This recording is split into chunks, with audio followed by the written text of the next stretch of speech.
terrible fascist country that any kind of political work you do becomes left. Okay, this is what we call social work at home is called political here. So it seems to me that that's why my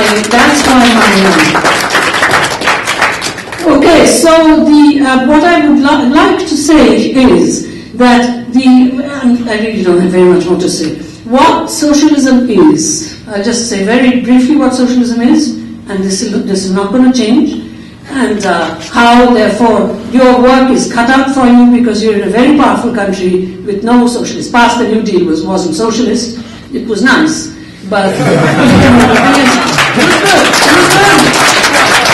was wonderful. I'm getting a little something from TIAA-CREF since all my savings are gone in terms of the crunch. I'm not a sufferer. I'm a high-level faculty person at an Ivy League school, but nonetheless can't just retire right now, but etc. But TIAA-CREF is going to pay me something thanks to the New Deal. Yeah, New Deal is good, but I'm not the center of the socialist universe, right? So anyway, the socialism is turning capital around with consent from the producers. There's nothing wrong with capital.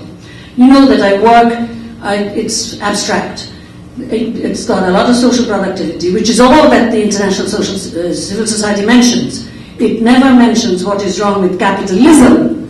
So we should at least know that capital is not here to bite anyone in the ass. It's both medicine and poison. And this is Gramsci now. It's both medicine and poison. In order to be able to learn how to use capital, you've got to go through a kind of nationalist training, which is what you need to be doing to yourselves. You have to look at theory. Don't just be afraid for your own future. Because if you're only afraid for your own future, if something comes in and your future is secured, everything will go down the drain. I'm nearly 70 years old, and I come from a socialist state, right? The state of West Bengal, as I said, and the left has screwed itself completely because it's going to lose finally, because it hasn't known how to speak to the interest of the peasants and so on, because it wants to industrialize. And you know what? I told this to Amartya Sen and he agreed. It doesn't know the secret of the United States, which is soft capitalism. If only the left knew, and the left knows it here, if only the left knew, as the left fundraises, if only the left knew there how to do soft capitalism, it wouldn't be in such bad shape. But it came out with its goons, and away it went. Where else does the left act like this? In Central Asia. Why? Because of clan politics. Why? Because the state was not formed before democracy as it was in Northwestern Europe. When there was state formation, you have to know these things in order not to be bound into your own well. Don't be, even though your well is large, and you people think that to Americanize is to globalize, and partly that is true, do not be frogs in a well. Because if you think that this is the history of the whole world, you have another thing coming. You should read a book called Murder in Samarkand. They got the British ambassador kicked out. Why? Because he was telling the truth about how the United States was colluding in letting Kazakhstan stand up as having growth through IMF when the World Bank was showing loss. Does that matter? Yes, it matters, because of the millions that are dying and are tortured in terms of this Kazakhstan thing. So the United States, Helen Thomas asked Obama and company, why Al-Qaeda hates us? No one answered. Helen Thomas, she kept asking. She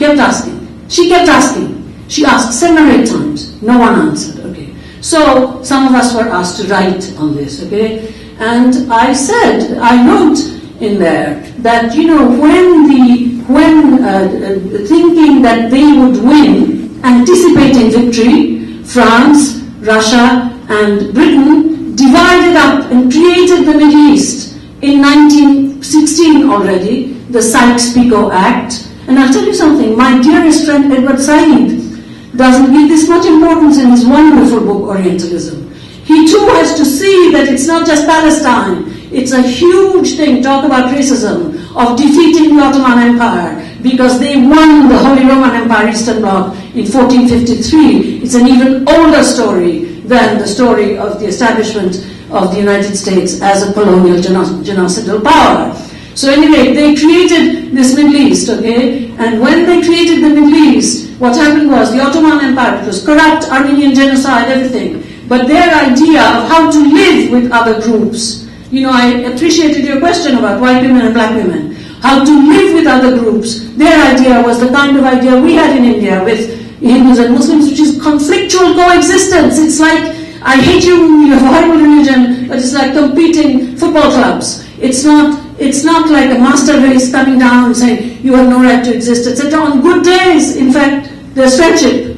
On good days, there's friendship. In Bangladesh, when I worked with the primary healthcare people, which is how I know Bangladesh is rising, primary healthcare people in the villages, and they had nothing to eat except on Qurban Day, sacrifice, they get some meat, of course, a beef.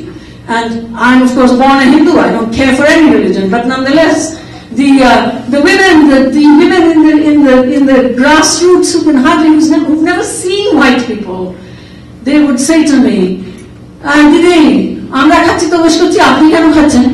it's okay that, sister, it's okay that we are eating beef. Why are you eating beef?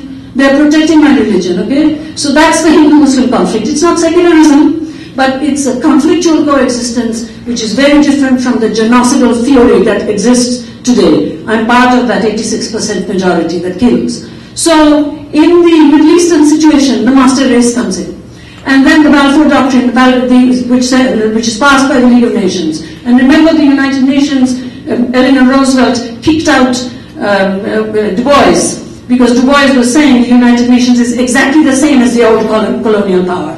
And today, I'm going to talk to the Beijing Plus 15 people, the United Nations, the International Civil Society, Alter Globalization, the French left, for example, has completely written off Marxism, and they have joined with this Alter Globalization. I very much took Bertha's point, fundraising is not organizing, and I believe you said so too. So they are now solving problems here and there, self-selected moral entrepreneurs. And that's not the way for you folks to be. You have a party tradition. Do not be self-selected moral entrepreneurs coming out of the closet and calling yourselves socialists and then asking like-minded friends to join with you. That is the American way. Socialism is not the American way. I'm sorry, if, as you said, it's like a McCarthy time now, right? And I'm not a citizen. I have no civil rights here. So therefore, and you know, there's the record, right? So it will be, but I don't care. I'm 2 years short of 70.